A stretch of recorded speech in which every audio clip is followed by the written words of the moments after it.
So welcome back to Your Inner Vitality. And if you're new to this channel, this is all about you disrupting your usual and making meaningful change. And today, specifically, we have an amazing guest, my one and only Jenny Greensmith, who is amazing at what she does. And I want to save the introduction to you, Jenny, to tell a little bit of who you are and what is it that you do in the world and make such a difference and an impact in. Thanks for having me, Jess. I'm very glad to be here. I'm honored to be here, to be on your podcast. So thanks for having me. Always a pleasure. I have my own online fitness and health business. So I grew up, just a little bit of background about me. I grew up as a competitive synchronized swimmer and loved the sport. From there, went into synchronized swimming coaching and continue to this day to be a coach. I have an undergraduate degree in kinesiology and a master's degree in exercise psychology. So what that means is the choices that we make, the behaviors we choose with regards to health and exercise, why we make the changes, why some people make this choice and some people make this choice. Yeah. So I'm very fascinated with the psychology of health and exercise. And I am a fitness instructor and a personal trainer. So I am very passionate about health, exercise, and making people feel awesome about themselves. And what's your business name? Best You Health Coaching and Group Training. Awesome. We'll make sure everybody has all of your contact information at the end of this today too, and in the show notes for you guys as well. But I am excited because we were planning to chat anyways, and about self-image is the focus for the month of November, but you actually put out a post. I was like, she nailed this. I was like, we need to talk about this, Jenny, on this episode and be able to talk about what it is and ourselves when we are, how are we when we put on our clothes and what do we say to ourselves and think during this process, and really are the clothes that we're wearing what we should be wearing at this time in our lives. And I don't know how that kind of rolls for you, but, I'd love for you to kind of maybe allude to us. What was this post about? And if you guys want to go back to her, check her out on her social media, you'll be able to see what she's talking about too. Yes. Thanks, Jess. So I, as I mentioned, I grew up as a synchronized swimmer and in a very body focused sport. Because similar to gymnastics, similar to dance, these are strength athletes in a bathing suit performing, right? And the aesthetic of the sport, and it is a sport, is a big deal. So I grew up in that mentality. So I grew up in a very body focused way. And I continue to coach, and I'm very, very conscious of the impact of these conversations on young women in particular, and women and people in general. So what happened to me the other day, and the reason I gave that lead up is because I've come a long way through a lot of work to post what I posted the other night. So I was going out, we are, if I can say, we are in November 2021. So we're almost coming into the 2-year mark of the COVID pandemic. And I was going to an in-person social event for the first time in, a very long time. And I have, with my fitness business, I have worked from home for 2 years. And prior to my fitness business, I had another job where I was home. So I've been working from home for about 4 years at this point in time, maybe even 5. And I pulled out the dress pants. I have about 6 pairs and not a single pair fit. Some of them were not even coming up over the thighs. I have been in elastic waistband pants for 4 years. So, and I can say with 100% truthful honesty that not for 1 second did the word fat or did I look in the mirror and think, oh God, I truly can tell you with 100% honesty. I thought, well, that's unfortunate. what am I going to wear? Nothing fits me. So I ended up going to this event with my pants undone and wearing a long sweater because at that point, 5 minutes before the event, I had no choice. Yeah. So I probably should have tried some pants on a week before, but that's a different story.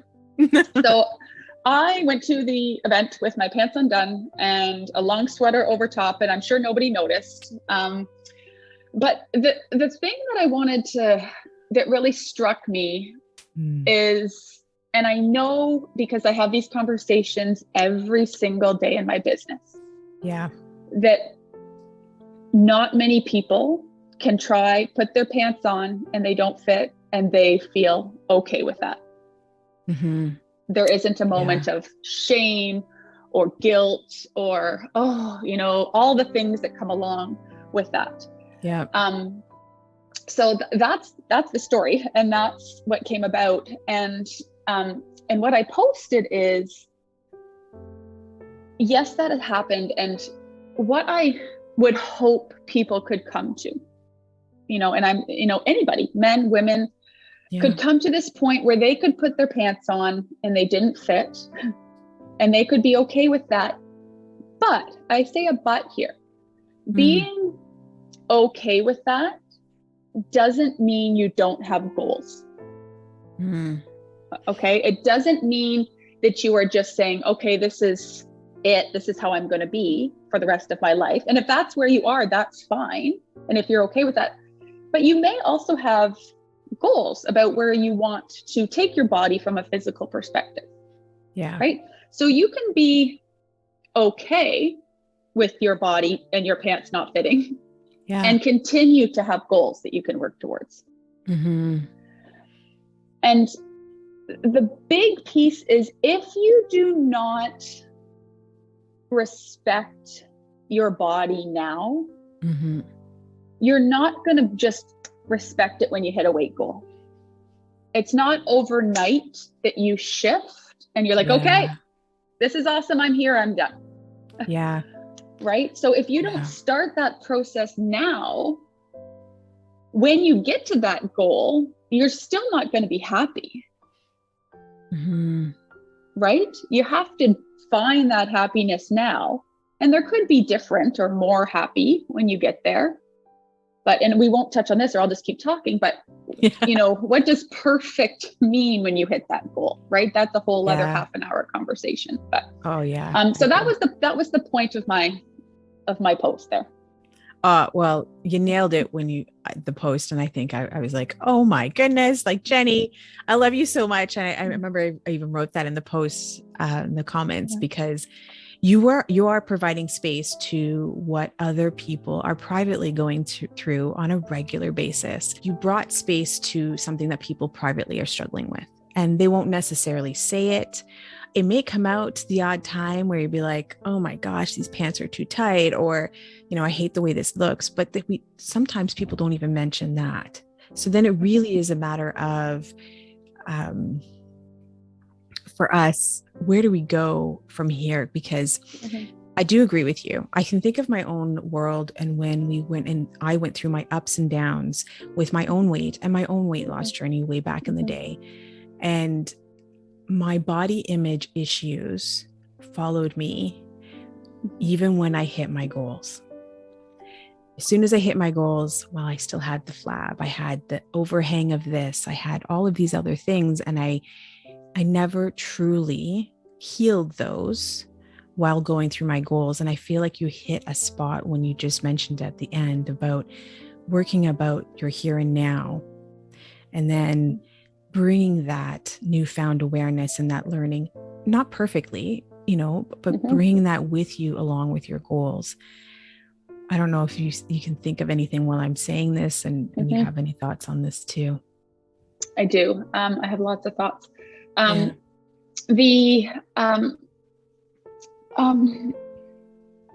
thing that there's two thoughts that I had. One is,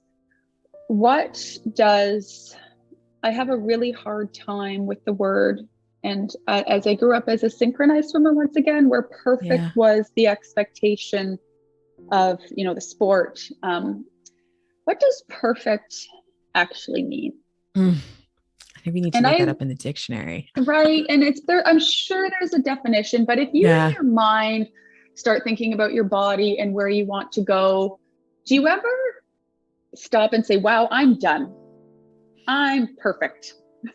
Never. Right? Never. Ever. As you said, as soon as you get to that goal, you're like, okay, what's next? Okay, there's still a little bit of flab. This arm isn't quite as toned as I want. Like we are so judgmental of ourselves that, we have to accept that this is a journey. And one thing, kind of taking away from the body image a little bit, but one thing that I talk about every day in my business is how exercise and the strength that you bring into your body makes you feel. And I, in that moment of putting on those pants, feel so confident and strong and fit in myself, even though my pants don't fit. And they fit 5 years ago, but they don't fit anymore. But I feel stronger than I've ever felt, ever in my fitness career. And I've been doing, fitness beyond outside of school for 14 years.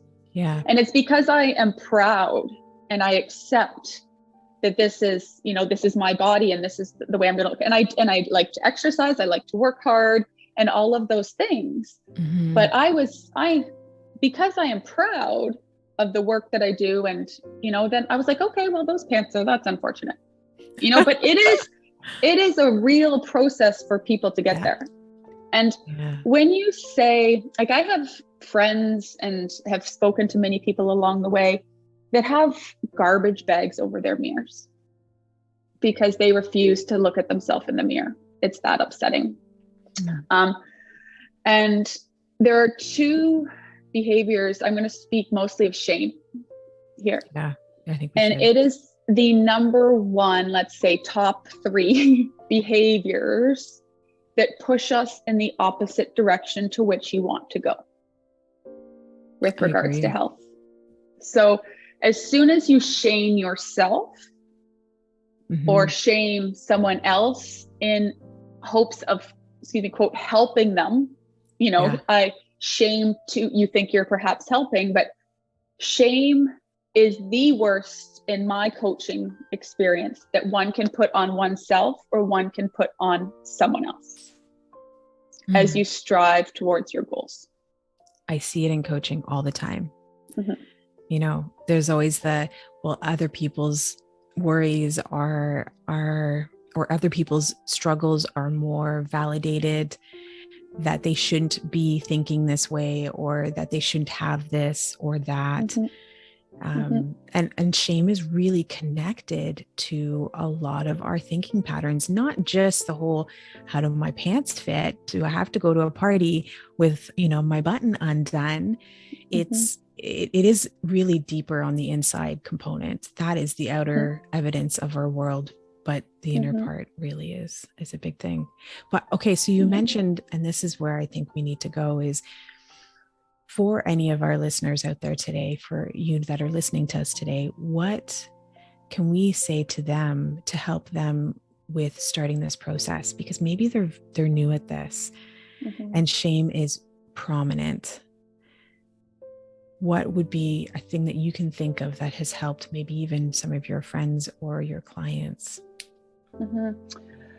I work predominantly with women, though I do have male clients as well. But one underlying theme that I see when I speak to women is worthiness. And it's worthiness in them, worthy to take time both physically and mentally for themselves. Whether it's through upbringing, through jobs, through marriage, through kids. Women in general, I'm generalizing here, tend to not necessarily prioritize themselves and everybody else becomes priority first. So taking the time through with support or whatever that way looks like to understand that you are so important and you are irreplaceable to the people around you. You are irreplaceable. Yeah. And I'm thinking of a conversation I had not too long ago, which is not an uncommon conversation to have with my clients, is coming from a place of lesser than when shame is present. And that also has them filling their life full of distractions, a whole to-do list of things that they need to do, so that it prevents them from actually having the time to spend on themselves and do what it is that they need to do for themselves, whether that is to work out, to meditate, to just even have space to do nothing. That nothingness, when worthiness is not high on their totem pole, that space is almost like a dementor to them. It's a scary place to be if fear sits there. Yes. And I can tell you personally, I have 2 children, and, I work a business. I have lots going on, as many do. But I will tell you, for me personally, my space is exercise, and I exercise 100% for my mental health.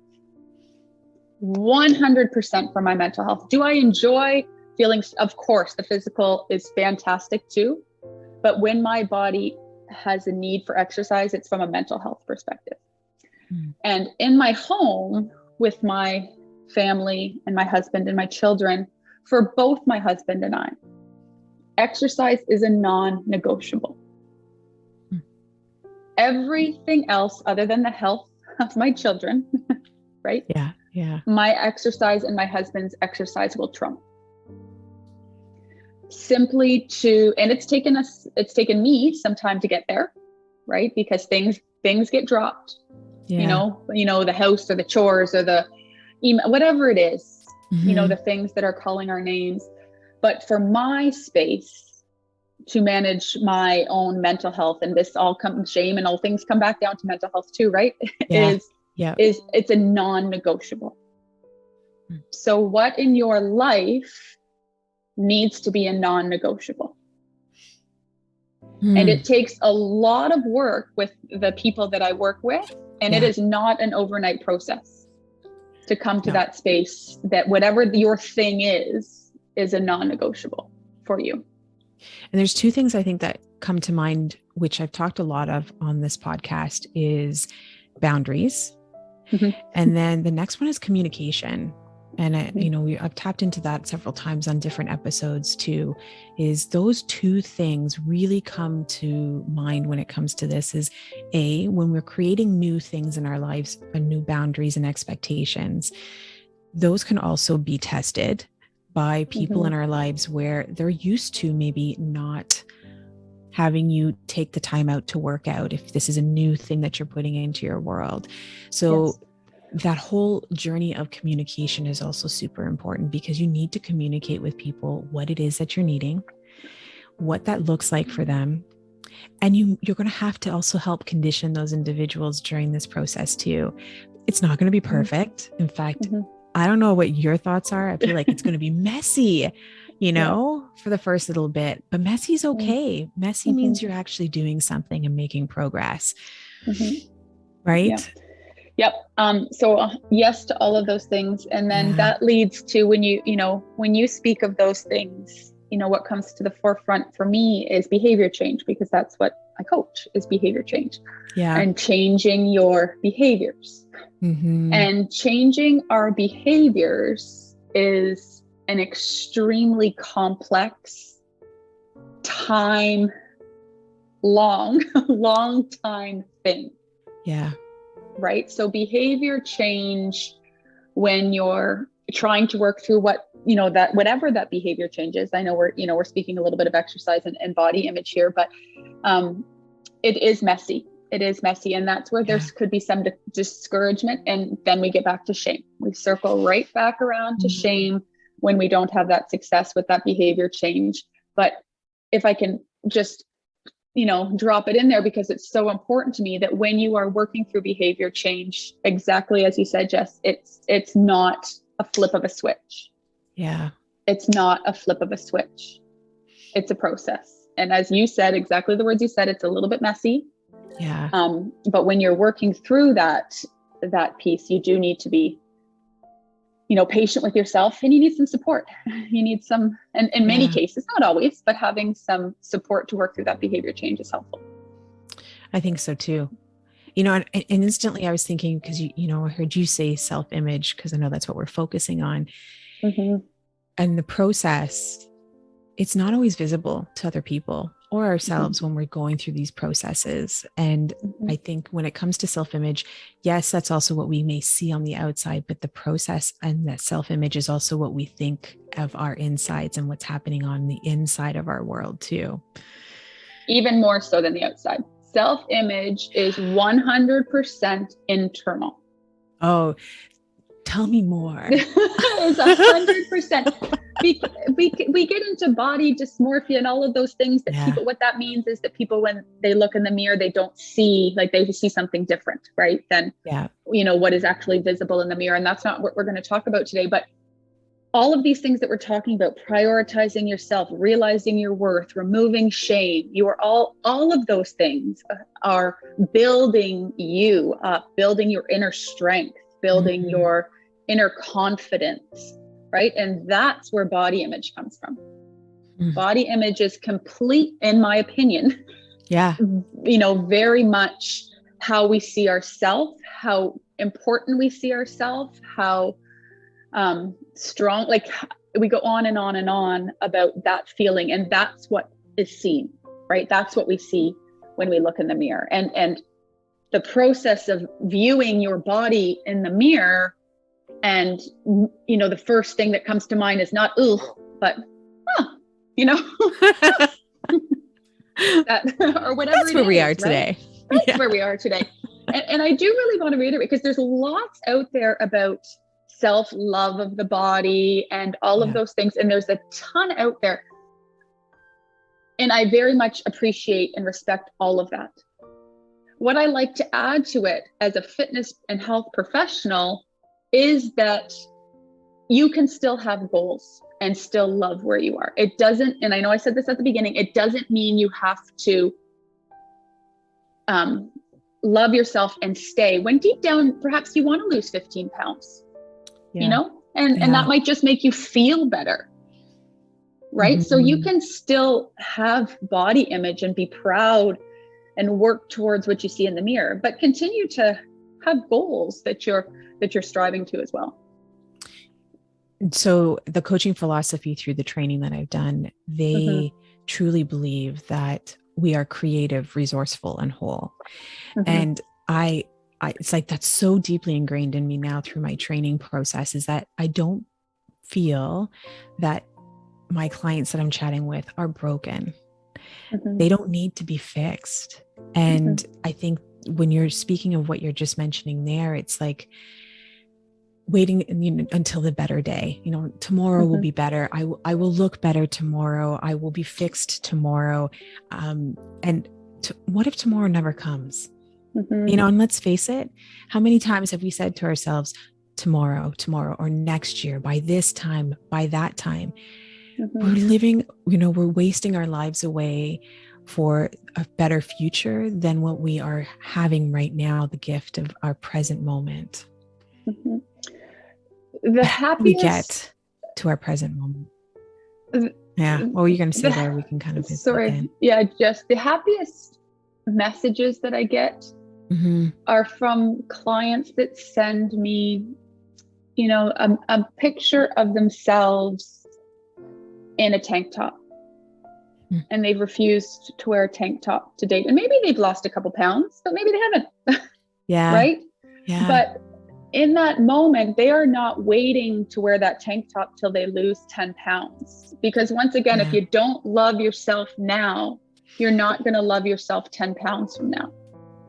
So the process that they have come to, that they feel, and it's not in a flaunting way, it's just as, I am proud that I am wearing a tank top in public today.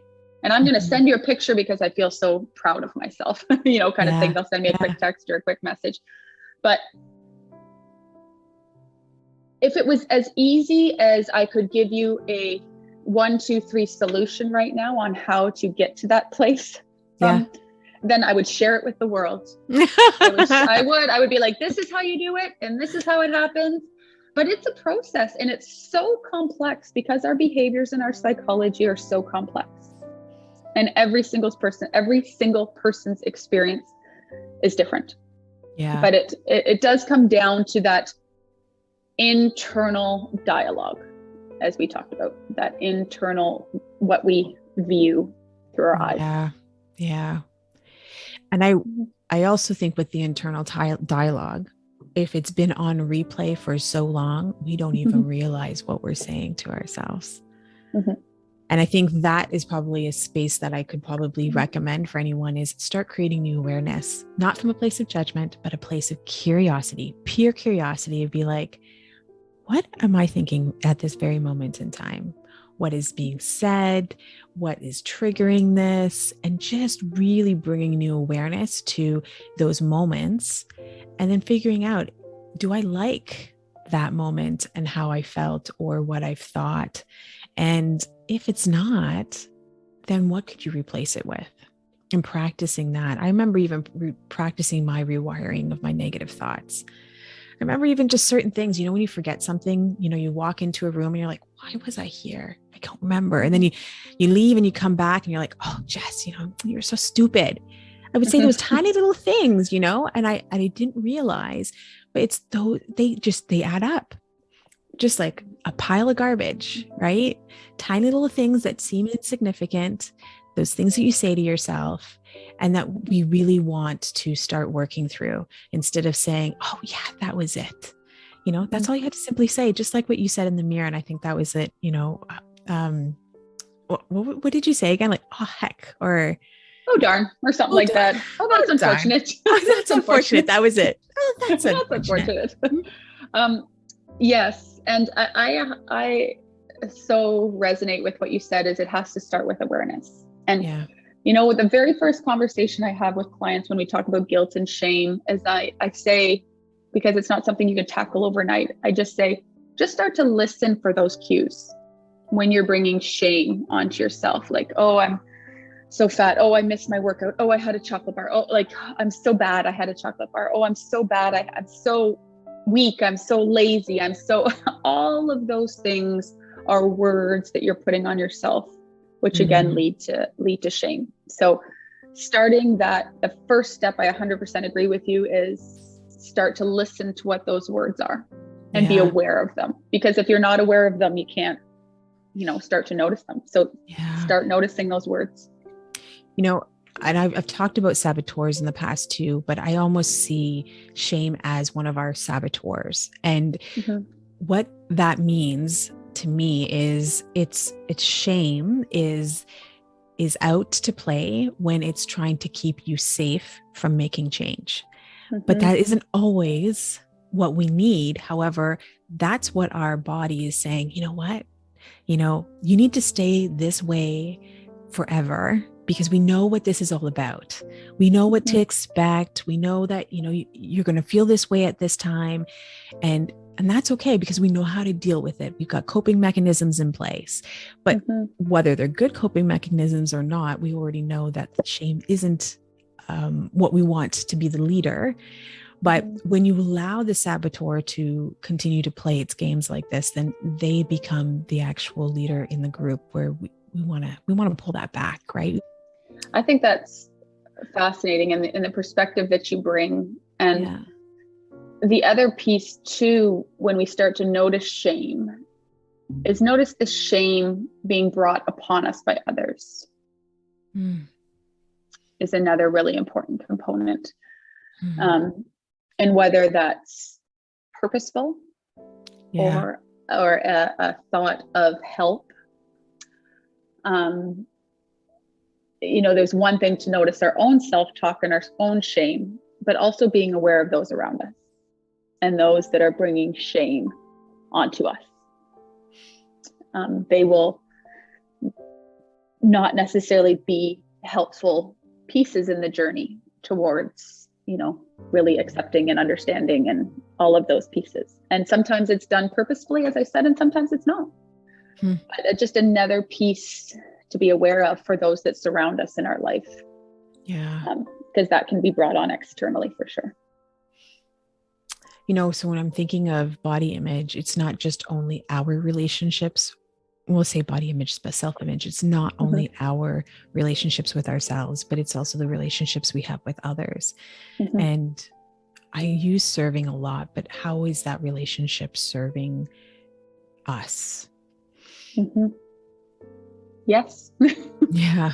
Yes. And we're surrounded by so many different external forces, right? Whether it's relationships, or we haven't even talked about social media, and, you know, we won't even get into that today, but, you know, whatever it is, and it could be people we don't even know, right? It could be your interpretation of shame, being shamed, even though it's not intended. There's just so many ways that could be coming in to you that, and, you know, there's ways to build resilience against that, and surrounding yourselves. I'm sure you have more to say on this than I do, but surrounding yourselves by, you know, those individuals that do provide you that place to grow and grow as an individual. But just another thing to be aware of on that journey.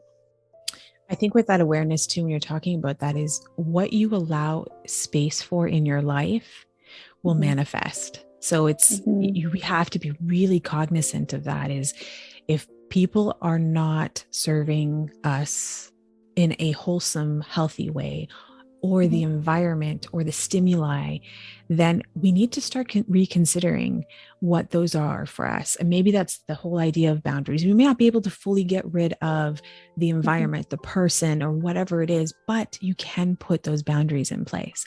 You can start exercising that communication and that assertiveness. Is it going to be perfect? Are we going to see regression at times? Absolutely. But that's a whole part of the game, right? When it comes to that. And I keep coming back to those times when you say regression and messy and all of those things. And what I want people to remember is that you are irreplaceable. Yeah. You are irreplaceable. You as a human being, to your family, to your friends, or, you know, those that are the strong supporters of who you are irreplaceable to those people. So you matter. You are important. Those people need you, and they need you at your finest and your strongest, right? So you matter. You matter a lot. You know, and Jenny, honestly, I feel like this is a really nice place to wrap up our session, because that's almost a mantra that you've just given us today, of that we matter. I matter. And I am worthy of the time I need to give myself that space. Absolutely. Yeah. Well, in saying this, Jenny, I would love to ask two things of you. How can people get a hold of you or get in contact with you? And I'll make sure that this is also going to be in the show notes and at the end of our recording as well for them. So I do have a website, bestyouhealthcoaching.ca. So you can check out my programs, and, you know, some of my philosophies are there as well. And on social media, on Facebook and Instagram, Best You Health Coaching, on both of those locations. And any call to action for anyone out there today that needs to hear this from you? What do they need to hear from you right now? What do you got going on? I want to go back to that every individual is important. And every individual has the right to feel strong and present themselves. And, you know, I say strong and I don't mean a muscle strong way. I mean, when I say strong, I mean spirit, emotional strength, mental, heart strong. Yeah. Inside to out. take their day forward. And I will just reiterate that you do matter. You matter, and you deserve to show up every day at your finest, feeling confident and strong. And you need to come out and show up for yourselves, because we can't ask others to do that for us. Yes. We can try. We can't rely on that. What we need is ourselves. We have to do it. So just go for it. That's what I'm thinking right now when I hear you say that. Just go for it. Be messy, imperfection, whatever that is, just go for it. And along your journey, you know, it's not just the end. You know, the end is there. And I heard this quote so many times, and you hear it, you know, it's not the destination, it's the journey. It's not, but just stop for a minute and think that if your destination is a 50-pound weight loss, for example, your journey is feeling stronger mentally and physically every step of the way. Yeah. Right. Noticing those accomplishments as you work towards whatever that end goal is. And as we talked about, we don't know what that end actually looks like in many cases, but really, you know, there are many pieces along the way that you need to celebrate. Move along with you. Celebration. That's such a good one. That is such a good one. I can talk with you forever. I know. We know this already, even before we started recording. So Jenny, I will make sure everybody has your contact information. I'm so grateful to have you in my community and also taking care of my mom too with your community. And, you know, I'm sure you guys will see lots of Jenny coming soon as well. Now, Jenny, I have one more question for you before we leave. I ask all of my podcast guests this: if you were an animal, what would you be? This one's easy for me, Jess. I'm going to flip it back to you. Based on how I grew up as a synchronized swimmer, what do you think that animal is? Well, instantly I thought of like a dolphin. Dolphin it is, my friend. Is it really? It is a dolphin. It is kind. It is smooth. It is graceful. It is out in the wild. It's silent and still underwater. It's an empty space. So absolutely a dolphin. Oh, wow. That's wild. That's awesome. Good guess. I nailed it. You did. Well, thanks again, Jenny, and let the dolphin in you come out to play, because I think right now no one else is out there like you, and they really do need more of you in their lives. So thank you so much for attending today. Right back at you, Jess. Thank you. So what did you think of the episode? If you like it, give it a thumbs up. And also make sure that you subscribe. Hitting that bell can also make sure that I am going to notify you every time a new episode comes.